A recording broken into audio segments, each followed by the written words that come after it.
And while now, with help of renewables, the energy generation becomes decentralized, the grid has to cope with it. You are able to manage the huge fluctuations which come from time-dependent demand from data centers. So also in the future, design of an electricity supply for a data center, electricity storage system will play a very critical role to handle and stabilize the whole system. What about the physical AI? What happens? Automation, robotization. We as Infineon are perfectly set up to support these kind of applications, like for example humanoid robots.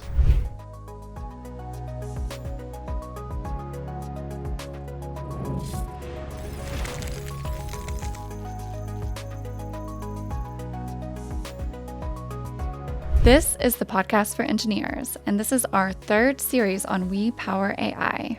The next few episodes, we're going to be taking a look at the technology, architectures, and innovations that are powering the AI revolution. I won't give too much away, but today we're starting with a very special guest, our division president from Green Industrial Power, Peter Wawer. Peter Wawer, thank you so much for being here. Yeah, thank you, Kelsey, for inviting me. Let's just set the stage for the rest of our episodes. We've looked at powering AI and the technologies, the semiconductor technologies that are behind this technology and the energy requirements, the different architectures inside the data center. But now let's look at maybe a little bit of the big picture. Can you tell us a little bit about where we're coming from right now? Yeah, happy to do so, Kelsey. So I think the growth projection of AI and also the business opportunity that AI generates for us is unprecedented. So I'm since a couple of decades in this industry, and what we now see as opportunities, I think is really unprecedented. So the key thing is that AI requires a huge amount of electricity. And luckily, we are in the power electronics area. We are powering AI from grid to core, meaning we can address all applications that are required to enable AI to grow. Okay, can you... you mentioned rise in electricity and rise in the demand for energy. We see a lot of technologies now requiring more and more energy. How do we make sure that we do that sustainably? I think that's a pretty kind of a challenge, right? Because the growth projections are very steep for the electricity demand of AI. And interestingly, the only source of electricity generation who has proven to cope with this kind of high growth are renewables.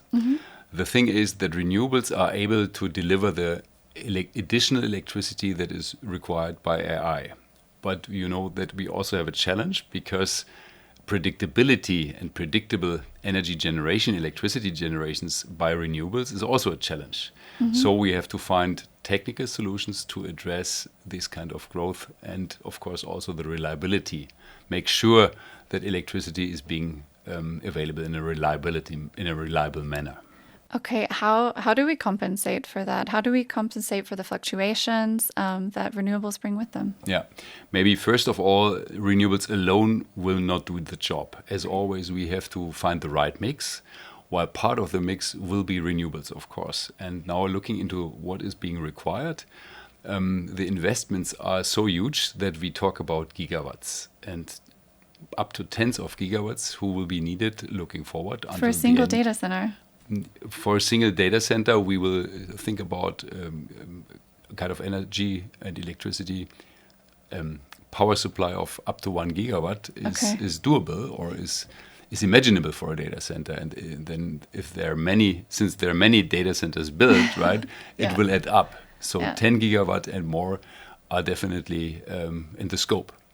Okay, that's a lot of energy. And we said renewables and this healthy mix.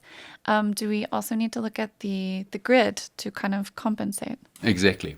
On top of this additional demand, we have today also in certain areas a stressed grid because the grid has been built for the old traditional style of energy generation, having central big power plants. And while now, with help of renewables, the energy generation becomes decentralized, the grid has to cope with it.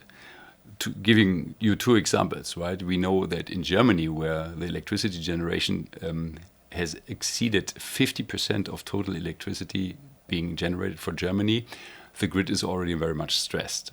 Similar situation in China, which is the biggest electricity producer of the world, right? The grid reaches certain limitations, and therefore you need to invest into the grid to expand the capabilities to handling bidirectional energy flows in the grid. And that is where a huge amount of investments will go to in the nearer future. Okay, that's a good example of this bidirectionality. How does this grid stabilization look like then? What does the new landscape look like? I think a very, very big portion of this stability will be provided by battery electricity storage systems, BESS. This is something where, of course, also you on one side help to stabilize the grid, but on the other side, you are able to manage the huge fluctuations which come from time-dependent demand from data centers. So also in the future, design of an electricity supply for a data center, electricity storage system will play a very critical role to handle and stabilize the whole system. Okay, yeah, you mentioned a lot about the healthy mix of renewables. I think in a previous episode, one of our guests mentioned that we produce, taking the Germany example, a lot of energy up in the north in the offshore wind parks. But actually where we're using a lot of energy is in the south, in Bavaria, where we're sitting today.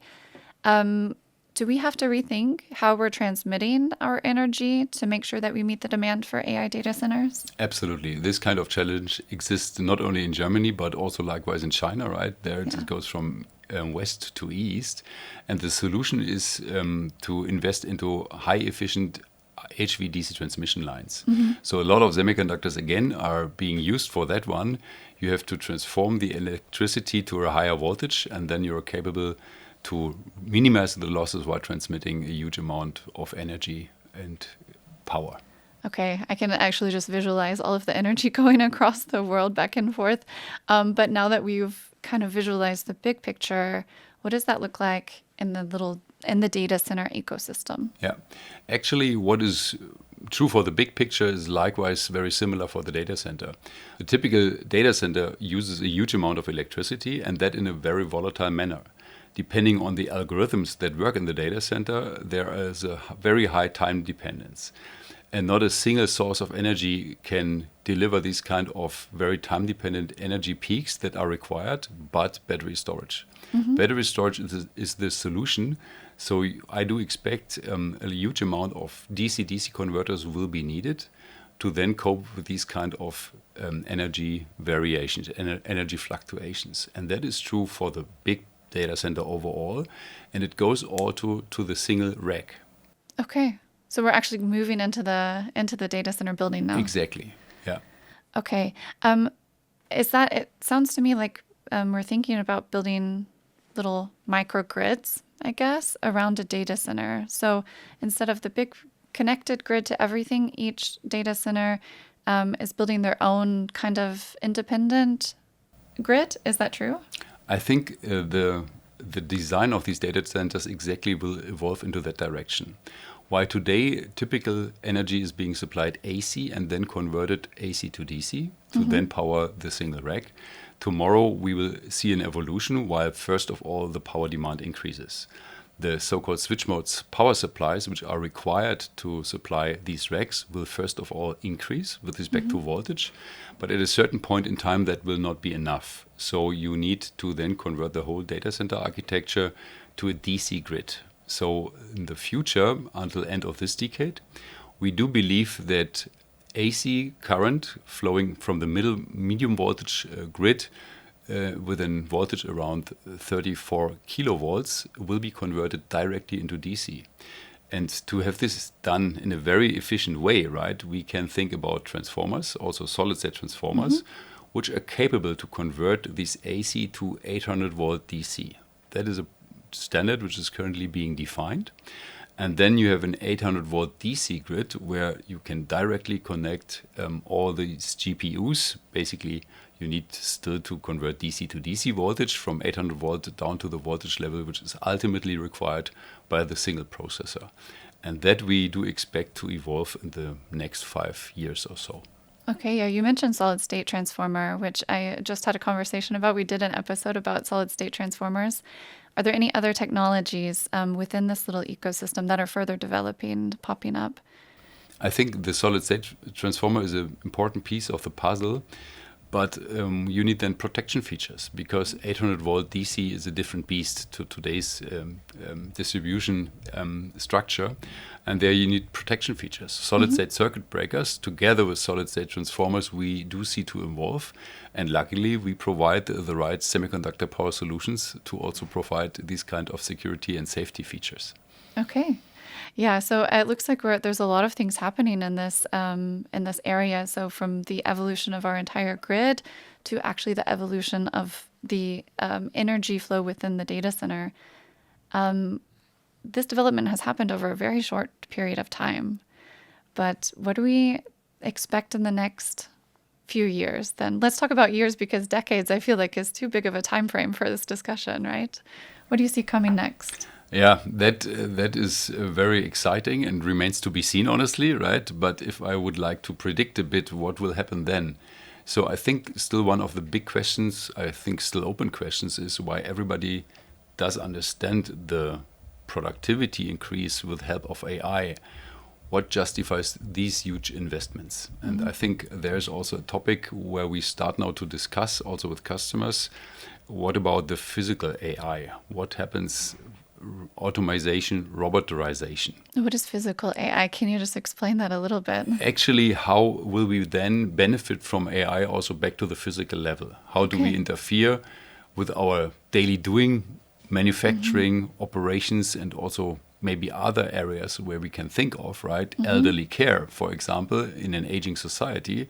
How will we benefit from, or how can we benefit from the capabilities of AI?